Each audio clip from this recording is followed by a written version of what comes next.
नमस्कार, बहुत बहुत स्वागत है आप सभी का प्राइम डिबेट में। मैं ब्रजेश मिश्रा। उत्तर प्रदेश से आगे चलकर आज हम बिहार की बात करते हैं। बिहार में जो ताजा पोल सर्वे आए हैं, एग्जिट पोल सर्वे आए हैं, उसने देश भर में भूचाल मचा दिया है। भारतीय जनता पार्टी के गठबंधन को टुडेज चाणक्य, जो सबसे मोस्ट क्रेडिबल एजेंसी है, उसने 155 प्लस माइनस 11 का चार्ट देकर पूरे देश में खलबली मचा दी, जबकि बाकी सर्वे एजेंसीज ने भारतीय जनता पार्टी और जेडीयू प्लस के बीच कांटे की टक्कर बताई और कुछ ने जेडीयू को भी सत्ता का दावेदार बताया है। लेकिन सबसे क्रेडिबल पोल सर्वे एजेंसी टुडेज चाणक्य ने 155 प्लस माइनस 11 सीट्स देकर भारतीय जनता पार्टी को सत्ता के बिल्कुल करीब दे दिया है। यानी अगर 11 सीटें माइनस भी हो जाती तब भी भारतीय जनता पार्टी के गठबंधन के पास 144 सीटें, 144 सीट्स। यानी बिहार में अगर टुडेज चाणक्य की बात माने तो अगली सरकार भारतीय जनता पार्टी है। तो अब की बार बिहार की सरकार भारतीय जनता पार्टी के नेतृत्व वाली पार्टी को मिल सकती है, इस तरह का अनुमान टुडेज चाणक्य ने लगाया है। जबकि बाकी पोल सर्वे एजेंसीज ये कहती है कि कांटे की टक्कर चल रही है। तो अब देखने वाली बात ये होती है कि बिहार में क्या कुछ होता है और ऊंट किस करवट बैठता है। आज लास्ट फेज की पोलिंग खत्म हुई है। 8 तारीख को यानी रविवार को बिहार में किसकी सरकार बनेगी, इस पर फैसला होगा। बैटल ऑफ बिहार का संग्राम बस आपको 8 तारीख को पता चलेगा। लेकिन जो रुझान देखने को मिल रहे हैं उसमें टुडेज चाणक्य 155 सीटें दे रही है एनडीए को और जेडीयू प्लस को 83 सीट्स मिल रही हैं। तो ये बताने के लिए पर्याप्त है कि क्या माहौल है बिहार का और बिहार में क्या कुछ होने जा रहा है। तो ये सारी परिस्थितियां हैं। अधिकांश एजेंसीज ने जिन्होंने एग्जिट पोल किया है बिहार में चारों फेज में, उनका 5 फेज में, उनका ये मानना है कि बिहार में कांटे की टक्कर चल रही है। जबकि 5 बार जिसका सर्वे सबसे सही साबित हुआ है टुडेज चाणक्य का, उन्होंने ये बात दावा किया है कि अगली सरकार भारतीय जनता पार्टी की है। तो मेरे साथ 4 खास मेहमान इस बड़ी चर्चा में आज सम्मिलित हो रहे हैं, जिसमें वरिष्ठ पत्रकार और बहुत राजनीतिक विश्लेषक हेमंत तिवारी मेरे साथ मौजूद हैं। उत्तर प्रदेश में भारतीय जनता पार्टी के प्रवक्ता आईपी सिंह, आज इनके चेहरे पे आप खुशी भी देख सकते हैं, ये वी का सिग्नल भी बना रहे हैं। मेरे साथ समाजवादी पार्टी के नेता मोहम्मद साहिद मौजूद हैं और राष्ट्रीय लोकदल के वरिष्ठ नेता अनिल दुबे। बहुत स्वागत आप चारों का। हेमंत, टुडेज चाणक्य ने तो अब इस बात का ऐलान एक तरीके से कर दिया है कि उत्तर प्रदेश में किसकी सरकार बिहार में किसकी सरकार बनने वाली है। 155 सीटें दी हैं, क्या आप इससे वाकिफ हैं? देखिए, बड़ी बात है। वैसे तो इस विधानसभा के सामान्य निर्वाचन हैं, लेकिन जिन परिस्थितियों में ये चुनाव हुए हैं उसको आप असामान्य कह सकते हैं। आप महाराष्ट्र जीत लीजिए, आप गुजरात जीत लीजिए, आप बंगाल जीत लीजिए, पंजाब जीत लीजिए, लेकिन सियासत में जब तक आप बिहार और यूपी नहीं जीतते हैं तो मानिए कि आपकी जीत अधूरी है और उस पर मुहर पक्की मुकम्मल नहीं लगी है। जहां तक एग्जिट पोल्स की बात है, इसको भी मैं दूसरे तरीके से मेरे निगाह में ब्रजेश जी बात आ रही है कि जैसे हॉकी का खेल हो रहा है, 3/4 टाइम पूरा हो चुका है, कोई टीम 3-2 से लीड कर रही है, उसके बाद एक फॉरवर्ड आता है, लगातार दनादन 3 गोल मार देता है। तो टुडेज चाणक्य ने फिलहाल टुडेज चाणक्य का इतिहास है हेमंत कि 5 अब तक के इनके पोल सर्वे सही साबित हुए। मैं उसी पे आ रहा हूं। 6वीं बार ये गलत साबित हो, इसकी कोई वजह नहीं है। मैं उसी पे आ रहा हूं, कोई वजह नहीं है इसकी। मैं उसी पे आ रहा हूं। 5 एजेंसीज के और डिफरेंट मीडिया हाउसेज के जो पोल एग्जिट पोल सर्वे आए वो कुछ और कह रहे थे। उसके हिसाब से महागठबंधन की जीत तय, सोशल मीडिया पे महागठबंधन की जीत तय चालू हो गया। लेकिन मैंने कहा एक लेट कमर टुडेज चाणक्य के रूप में आया, जिसने दनादन 3 गोल मारे और स्कोर एकदम बदल गया। 155 प्लस माइनस बड़ी चीज है। और उन परिस्थितियों में आईपी सिंह, ओके, आता हूं, नेक्स्ट राउंड में आता हूं। आईपी सिंह, आपके चेहरे की मुस्कान बता रही कि आपको बहुत पसंद आया है ये सर्वे।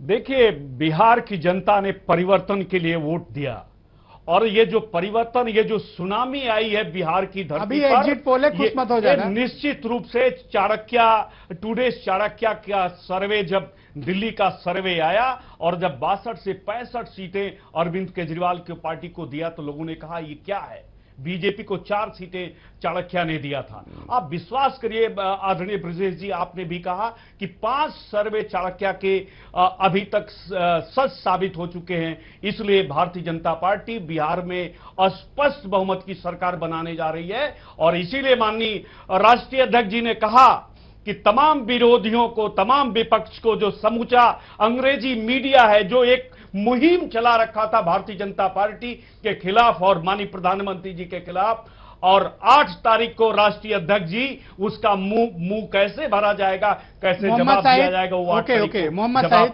पार्टी देगी। जो टुडेज चाणक्य का सर्वे है उसमें बताता है कि समाजवादी पार्टी को कुछ नहीं मिलने जा रहा है, हर सीट पर आपकी जमानत जा रही है।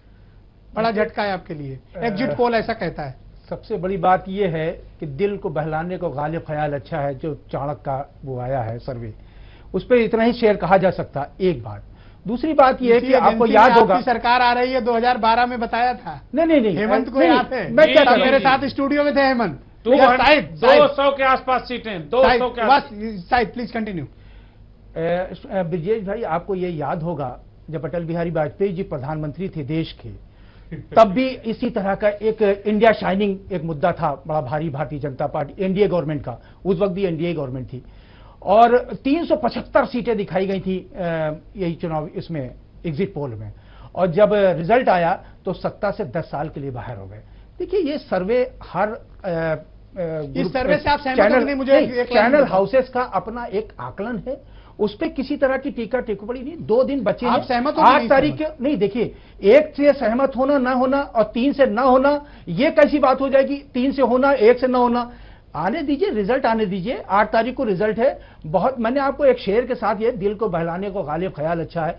आप एक की बात को माने ले रहे हैं, जो 4 लोग कह रहे हैं उसकी बात को नहीं मान रहे। अनिल दुबे, ये बात अजीब सी है। अनिल दुबे, आप बहुत लंबे समय से उत्तर प्रदेश की राजनीति में हैं, बिहार को भी आपने बहुत करीब से देखा है, आपका क्या आकलन है? ये क्या सर्वे सही साबित होगा या नहीं? देखिए, सर्वे ब्रजेश जी पहले भी आए हैं, सर्वे कभी अच्छे सही भी साबित हुए, कहीं पर गलत भी साबित हुए।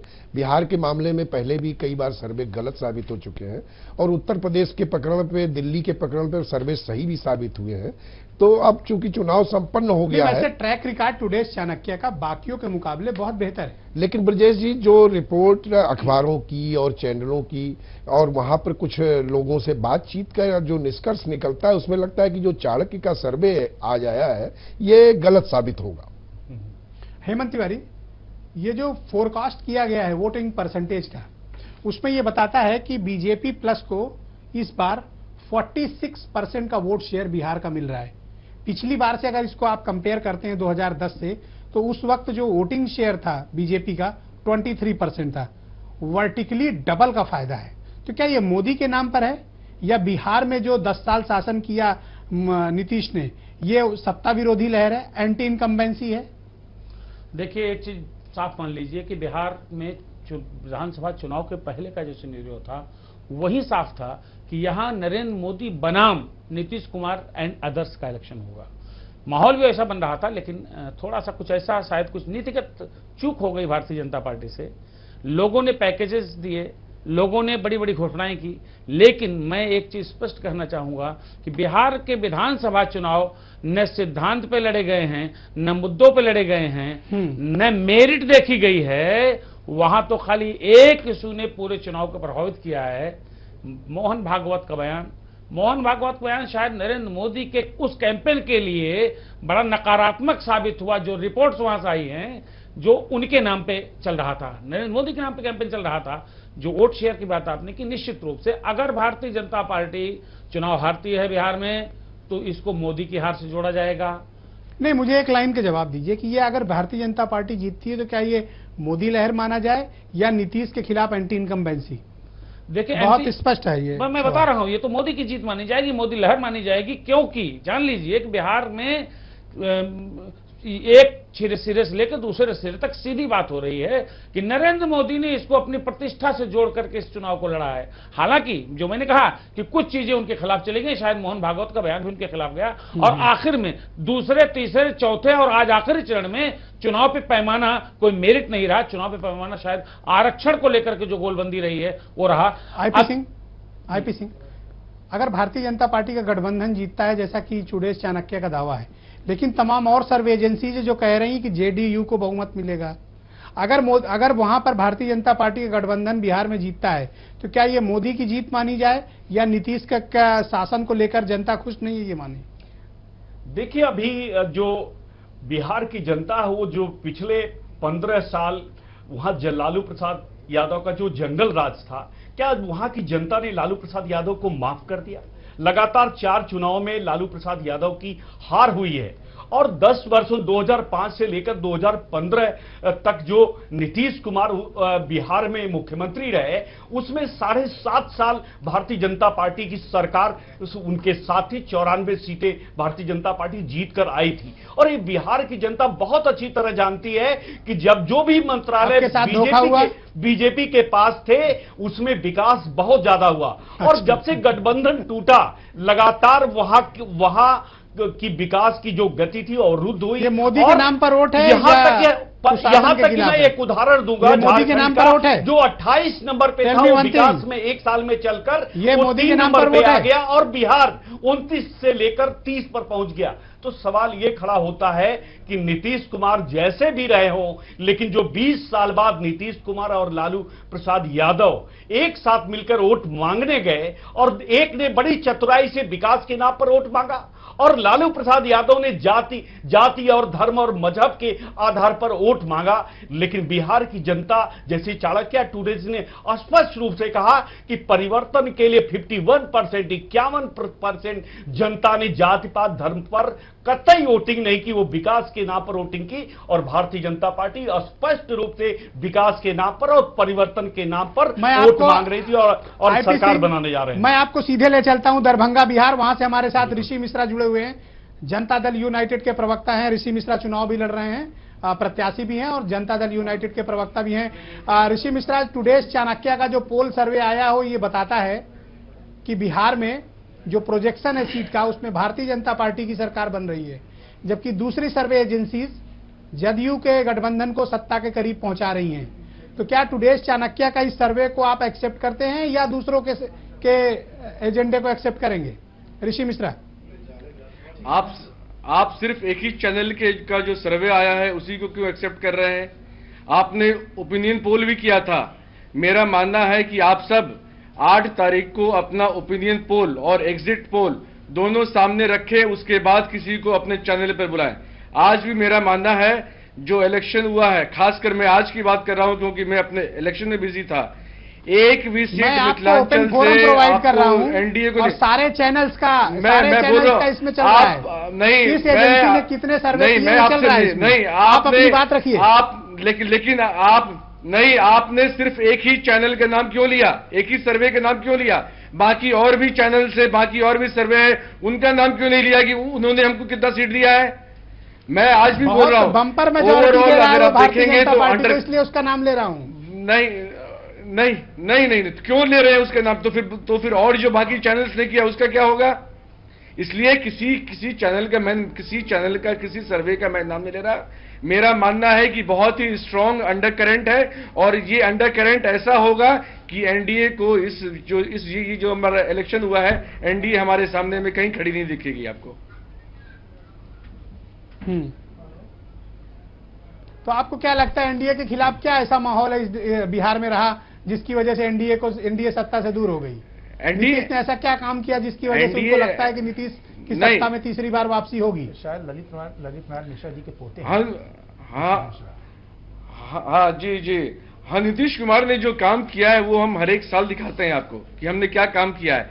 चाहे वो आपका रोड का मामला हो, अस्पताल का मामला हो, एजुकेशन का मामला हो, और सबसे बड़ी बात, पूरे समाज को एक कर जो साथ में लेकर चलना, पूरे समाज को एक करके चलना, वो उनका सबसे बड़ा अचीवमेंट रहा है। हमको तो अफसोस होता है एनडीए के लोगों पर, उनके जो बड़े बड़े नेता आए थे किस लेवल पे ले गए चुनाव को। आज के अखबार में आपने उनका ऐड देखा, कितना गंदा ऐड निकाला है उन्होंने। समाज को बांटना चाहते हैं ये लोग। ऋषि मिश्रा का क्या आप इस बात को स्वीकार करेंगे कि भारतीय जनता पार्टी से अलग होना जेडीयू की कोई भूल थी? ऐतिहासिक हमारी कोई भूल नहीं थी। आरजेडी और जेडीयू एक ही स्कूल के विद्यार्थी हैं।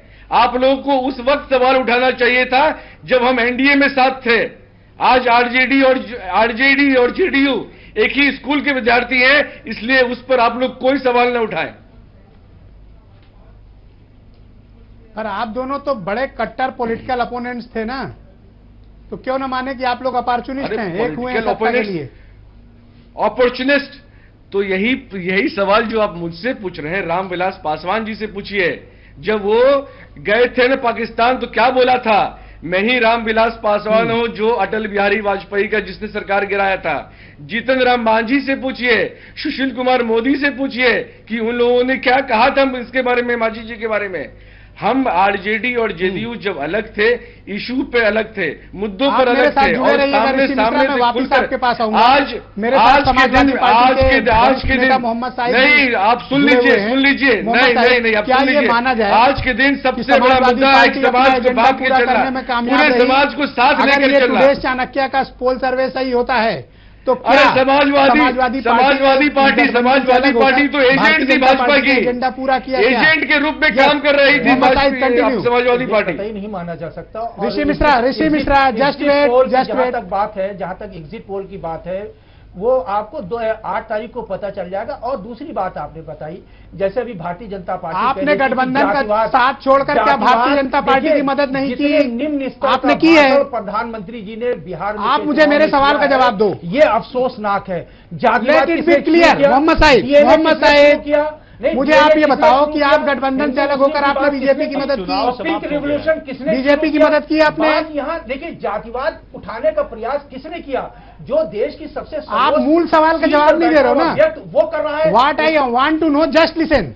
मेरा सवाल ये है कि अगर ये टुडेस चाणक्य का पोल सर्वे अगर ये सही साबित होता है तो इससे ये भी स्पष्ट है कि आपने बीजेपी का मकसद अब टुडेस चाणक्य का पोल क्यों बात कर रहे हैं आप भाई? अलग क्यों हुए थे? अलग क्यों हुए? दूसरे चैनल और भी तो लोग जो बता रहे हैं, वो गठबंधन की सरकार बता रहे हैं, उनको भी कोट किया जा सकता है, अकेले चाणक्य को नहीं कोट किया जा सकता।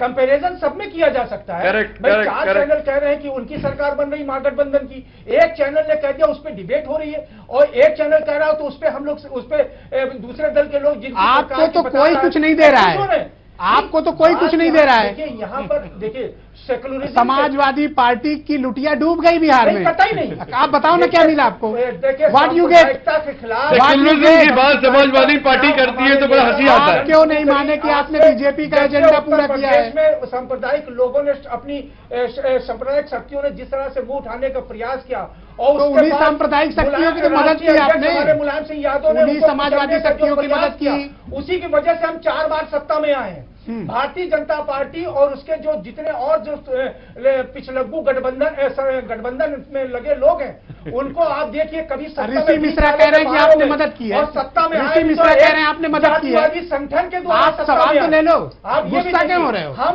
सत्ता सवाल ले लो।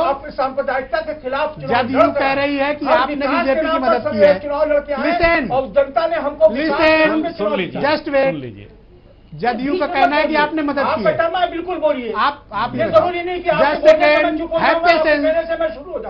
मैंने कहा भारतीय जनता पार्टी परेशानी में है, उसकी परेशानी Mohammad Sahib, don't waste time, चिंता मत करिए। अरे इसी स्टूडियो में बैठे परेशान है। IP Singh no favourite channel है, यही बैठे मिलेंगे आपको। मोहम्मद साहिब, जदयू को साफ आरोप है कि आपने बीजेपी की मदद की है गठबंधन से अलग होकर। नहीं, ऐसा कहीं नहीं है। वो देखिए, मीडिया के द्वारा तोड़ मरोड़ के पेश किया गया बयान है। नहीं, इस तरह जदयू के नेता बोल रहे हैं, जैसे कि नहीं तोड़ मरोड़, शाहिद साहब बोल रहे हैं, सामने बोल रहे हैं, दूसरे के बयानों पे ये कहते हैं, शाहिद साहब, अरे साहब सामने बोल रहे हैं, कहते हैं कि तोड़ मरोड़ के पेश किया गया। साहब वो सामने गलत ढंग से प्रिटेंड किया, दूसरों के बयानों पे कहेंगे गाय पे कहेंगे, अरे स्टूडियो में सामने बोल रहे हैं, इंटॉलरेंस पे कहेंगे मीडिया ने गलत ढंग से। अच्छा अनिल दुबे, अगर हम ओके तो आप कहते हैं कि वो गलत है। Shahid have patience. अनिल दुबे, आपने सबकी बात सुनी है, अब मैं आपका इंडिपेंडेंट ओपिनियन चाह रहा हूं। इस पर आपकी इंडिपेंडेंट ओपिनियन क्या है? क्या सच में समाजवादी पार्टी ने बीजेपी की मदद कर दी, जीरो से ऊपर उठ गए संगठन महागठबंधन से अलग होके? और जैसा ऋषि मिश्रा कह रहे हैं, तो क्या इनके बातों में दम है? देखिए ब्रजेश जी, ऋषि मिश्रा जी जो कह रहे हैं मैं उससे भी सहमत हूँ, आप जो कह रहे हैं मैं उससे भी सहमत हूँ कि जो बिहार में जिस तरह का रोल समाजवादी पार्टी का होना चाहिए था वो नहीं रहा, और वहां पर जब 2 ताकतों के बीच में लड़ाई चल रही थी, ऐसे में जो समाजवादी पार्टी का जो रवैया रहा वो भारतीय जनता पार्टी की मदद करने का रहा, और अब तो चुनाव संपन्न हो गए, लोगों की रिपोर्ट आ रही है। तो ऐसे में अभी राउंड में इंटर करते हैं हम लोग। ब्रजेश जी एक मिनट में और जाना चाहूंगा, क्योंकि हमारे मित्र आईपी सिंह ने कहा कि इन्होंने विकास के नाम पर वोट मांगे। इन्होंने तो पाकिस्तान में पड़ाका दगाने की बात बिहार में कर डाली, जो एक नहीं, बिहार में सब कुछ हुआ। लास्ट राउंड में इंटर करते हैं, 20 सेकंड। सबसे पहले हेमंत तिवारी आपके पास आएंगे। अब की बार किसका बिहार? 20 सेकंड।